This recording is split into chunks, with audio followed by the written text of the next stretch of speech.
You're scrolling through real estate listings at midnight, and every single house that doesn't look like it's about to collapse costs $500,000. The kitchen has laminate countertops from 2003. The carpet is beige. There's fake wood paneling in the basement, and the listing agent has the audacity to call it a starter home.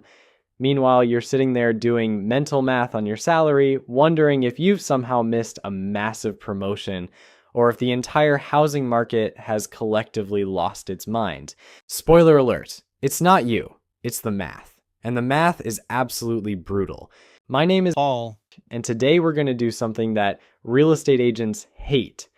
We're going to calculate who can actually afford a $500,000 house in 2026. Not who the bank will give a loan to, but who can legitimately afford it without turning their life into a financial stress simulator. Because there's a massive difference between qualifying for a mortgage and actually being able to sleep at night after you sign the paperwork. Let's start with the uncomfortable reality. In dozens of US markets right now, $500,000 is the baseline. That's not getting you a mansion. That's getting you a 1,200 square foot box with 3 bedrooms, 2 bathrooms, and a yard the size of a beach towel. In cities like Denver, Austin, or anything within commuting distance of a major metro, $500,000 is what normal people are expected to somehow come up with for normal houses.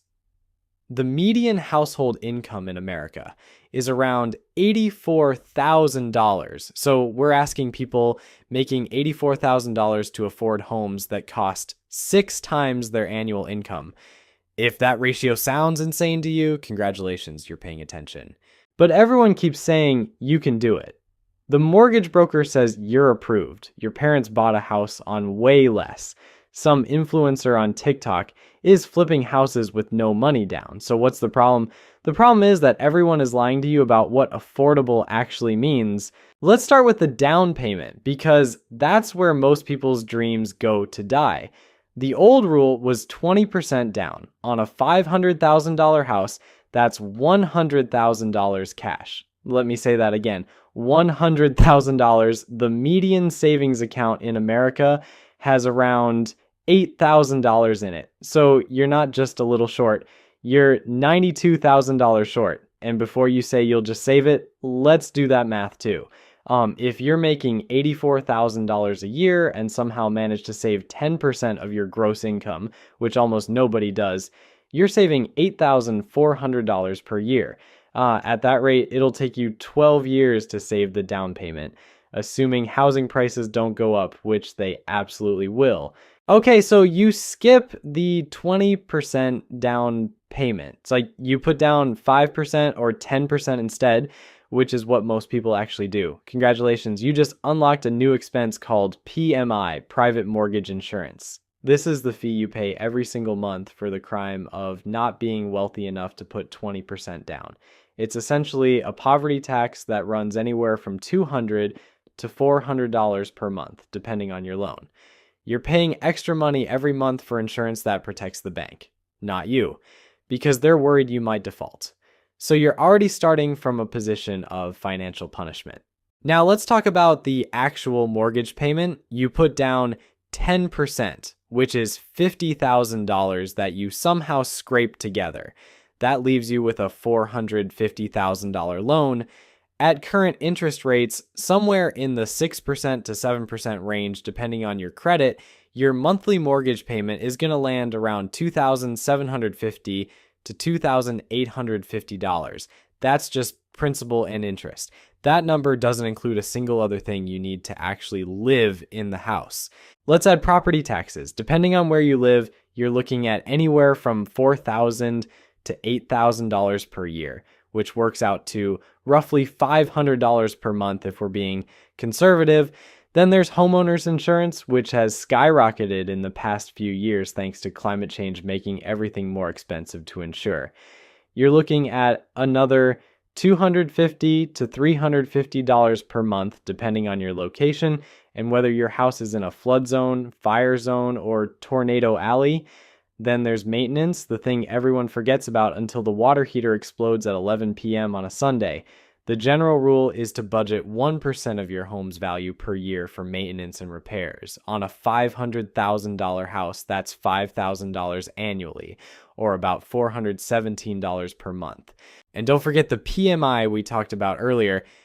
Tack on another $200 to $400. So let's add this up. Mortgage payment, $2,850. Property taxes, $500. Insurance, $300. Maintenance, $417. PMI, $300. Your total monthly housing cost is now sitting at roughly $4,367. And that's assuming nothing breaks, you don't need a new roof, and your HOA doesn't randomly decide to repave the entire neighborhood and send you a $3,000 bill. Here's where it gets really fun. Financial advisors will tell you that you shouldn't spend more than 28% of your gross monthly income on housing.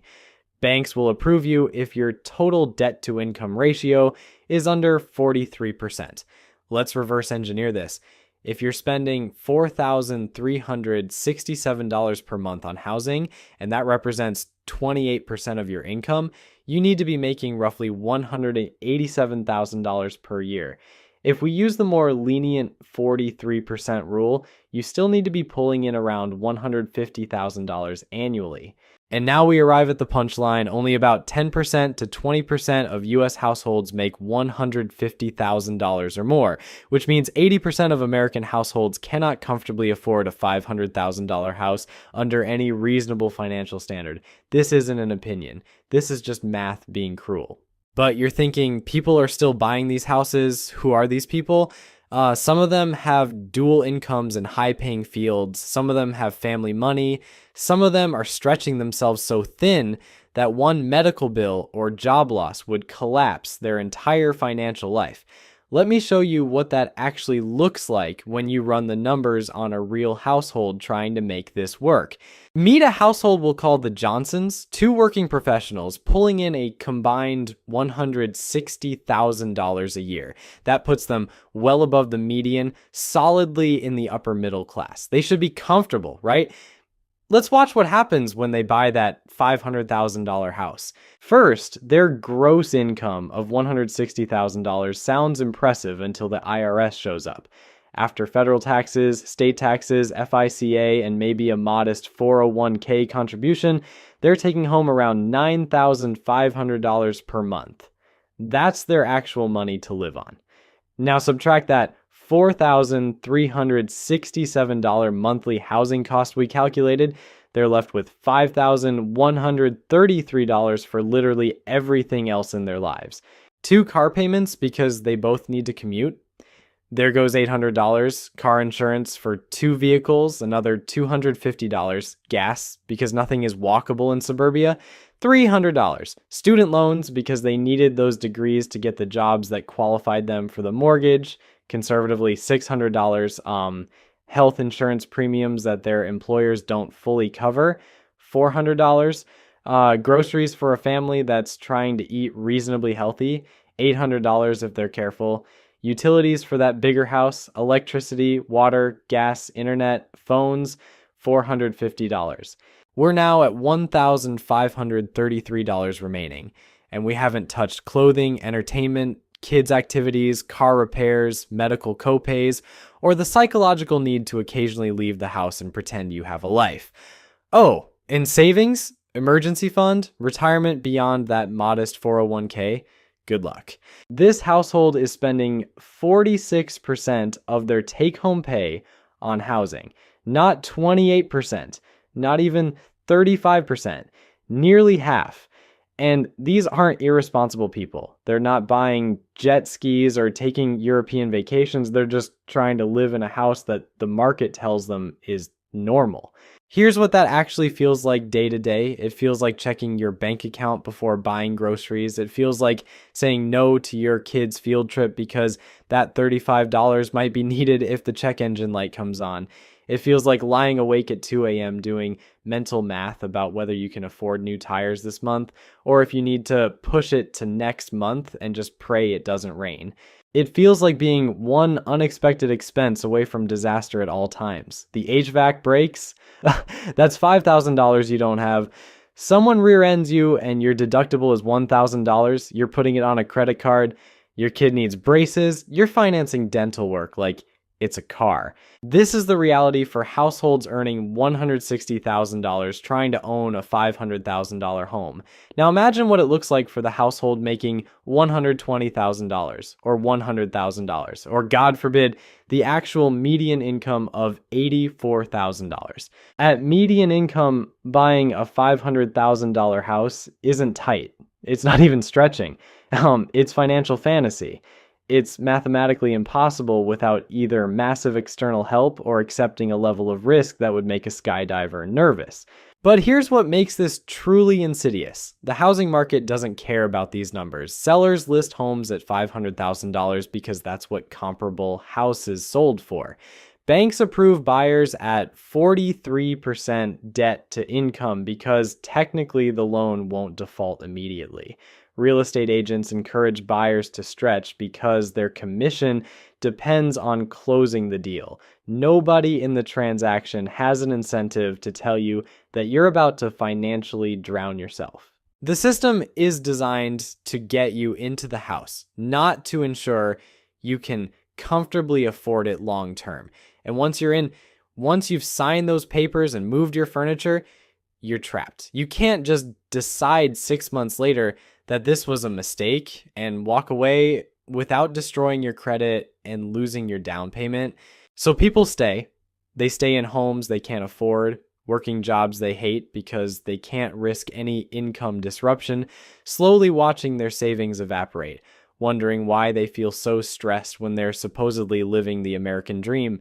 Let me tell you what the harsh truth sounds like.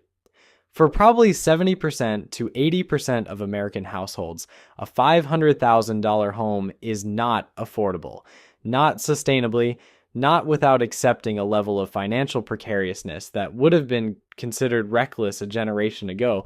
This isn't about personal failure. This isn't about not working hard enough or not being financially savvy. This is about a housing market that has completely disconnected from income reality. Home prices have increased roughly 400% since 1990. Median household income up about 180% in the same period. The math doesn't work. It cannot work. It will not work. And yet we keep pretending it does. We keep telling people that homeownership is essential for building wealth, which technically is true, but ignores the part where you have to survive the mortgage first. We keep perpetuating the myth that if you just budget better, skip the avocado toast, and work a side hustle, you can make it happen. But you can't budget your way out of a structural affordability crisis. You can't side hustle your way into a down payment when rent is eating 40% of your income. You can't manifest a lower interest rate through positive thinking. What you can do is understand the actual numbers so you can make an informed decision. Maybe that decision is to keep renting and invest the difference. Maybe it's to look at a $350,000 house instead, even if it means a longer commute or a smaller yard. Maybe it's to acknowledge that homeownership in your current market simply isn't viable right now, and that's okay. Because here's what nobody tells you. There is no prize for buying a house you can't afford. There is no trophy for being house poor. The stress of barely making your mortgage payment every month will erase any pride you felt the day you got the keys. The real question isn't whether you can technically get approved for a $500,000 house. The real question is whether owning that house will actually improve your life or just transfer your money to a bank while you stress about property taxes. And for most people, when you run the honest numbers, the answer becomes uncomfortably clear. So, what does this mean for you practically? Let's be direct. If you're looking at a $500,000 house right now, and your household income is anywhere south of $140,000, you need to stop. Just stop.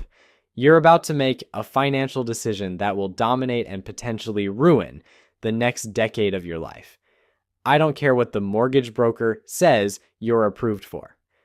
I don't care what your real estate agent says is normal in your market. I don't care that your friends somehow made it work. The numbers are the numbers, and they don't care about your feelings or your Instagram-ready kitchen dreams. Let's talk about what happens when you ignore this advice, because plenty of people do. You stretch, you convince yourself it'll be fine. Maybe you're betting on a future raise that hasn't materialized yet. Maybe you're planning to pick up freelance work on weekends. Maybe you're just really, really tired of renting and you want this so badly that you've stopped thinking rationally, so you buy the house. Congratulations. Now what? Month 1, you make the payment. It's tight, but you did it. Month 2, same thing. You're cutting back on eating out, skipping the gym membership, but you're managing. Then month 4, your car needs new brakes. That's $800 you didn't budget for because every dollar is already allocated to keeping the house. You put it on a credit card. Month 7, the air conditioning dies in July. The repair quote is $3,500. You don't have it. You finance it. Month 9, your spouse's hours get cut at work. Suddenly you're $600 short every month, and that emergency fund you were supposed to build, it never happened because there was nothing left to save. This is the reality of being house poor. You own a house technically, though the bank really owns it for the next 30 years, but you can't afford to live in it comfortably. You can't afford to maintain it properly. You definitely can't afford to enjoy it. Every unexpected expense becomes a crisis. Every financial decision is made through the lens of, can we still make the mortgage? You become a prisoner in your own home, working to pay for walls you're too stressed to appreciate. And here's the really twisted part. Because housing has become so unaffordable, we've normalized this misery. We've rebranded financial desperation as adulting. Oh, you're house poor? Welcome to homeownership. Can't afford furniture for 3 of your rooms. That's just part of the journey. Eating ramen for dinner because all your money went to the mortgage, you're building equity. It's like we've collectively agreed to pretend that struggling to afford basic homeownership is somehow a rite of passage rather than a symptom of a broken system. The math is screaming at you, but culture keeps whispering that you should buy anyway. Your parents bought a house at your age. Never mind that their house costs 3 times their annual income and yours costs 6 times yours. Your friends are buying. Never mind that you have no idea what their actual financial situation looks like, or whether they're drowning behind their freshly painted front door. Society tells you that renting is throwing money away. Never mind that being unable to afford your mortgage is also throwing money away, just with extra steps and worse consequences. So let me give you permission to do something radical. You can choose not to play this game. You can look at a $500,000 house, run the real numbers, and decide that it's not worth sacrificing your financial stability, your mental health, and your ability to build actual wealth. You can keep renting. You can save aggressively and wait for a market correction. You can look at cheaper markets or smaller homes. You can acknowledge that the American dream of homeownership has been warped into something unrecognizable and possibly unattainable, and that's not your fault. Because here's what actually builds wealth. It's not owning a house you can barely afford. It's having margin in your budget. It's being able to invest consistently. It's not having to choose between fixing your roof and contributing to your retirement account. It's sleeping at night without anxiety about how you'll cover next month's payment. Real wealth is freedom, not equity you can't access because you're trapped by the asset that's supposed to be making you wealthy. The financial industry has done an incredible job convincing people that homeownership is always the right move, that buying is always better than renting, that you should stretch as far as possible because homes always appreciate. But they're selling you a product. They profit when you buy, not when you make smart decisions. The bank makes money on your 30-year mortgage. The real estate agent makes money on the sale price. The insurance company makes money on your policy. Nobody in that equation makes money when you say, no thanks, this doesn't work for me. So if you're sitting there right now feeling priced out, feeling like homeownership is slipping away, feeling like you're failing at some fundamental adult milestone, I need you to understand something. You're not failing. The system is failing you. Home prices have outpaced wage growth so dramatically that what was normal and achievable for previous generations is now a luxury item for most people. A $500,000 house is not a starter home. It's not affordable on a median income. It's not something you should stretch for unless you genuinely have the income to support it without financial acrobatics. Run your real numbers. Factor in all the costs. Be honest about your income stability. And if the math doesn't work, walk away. There is no shame in saying, this doesn't make sense for me right now. There is no trophy for buying a house that makes you miserable. The real win is making decisions based on reality rather than social pressure, on math rather than emotion, on your actual financial situation rather than what you wish it could be. That's how you avoid becoming another cautionary tale about the true cost of that $500,000 home. Look, I'm not telling you to give up on homeownership forever. I'm telling you to give up on the delusion that a $500,000 house is somehow within reach just because a bank will let you sign the papers. Those are two catastrophically different things. The bank's risk tolerance and your ability to actually live a life are not the same calculation. Maybe in 5 years, your income doubles, maybe the market corrects, and that same house costs $380,000. Maybe you relocate to a market where $500,000 actually buys you something reasonable instead of a glorified apartment with a mortgage. But right now, today, with current prices and current incomes, this math is broken for most people, and pretending otherwise doesn't make you optimistic. It makes you a future statistic in someone else's YouTube video about the foreclosure crisis. So here's my actual advice. Stop looking at what you qualify for and start looking at what you can genuinely afford without turning your life into a financial tightrope act. Find the number where you can pay the mortgage, handle the maintenance, save for emergencies, invest for retirement, and still occasionally remember what it feels like to not be stressed about money. For most people, that number is nowhere near $500,000, and that's completely fine. You're not less successful because you're being realistic. You're not failing at adulthood because you refuse to financially drown yourself for granite countertops. You're just doing math that apparently nobody else wants to do. The housing market will keep pretending these prices make sense. Banks will keep approving loans that shouldn't exist. Real estate agents will keep telling you it's a great time to buy.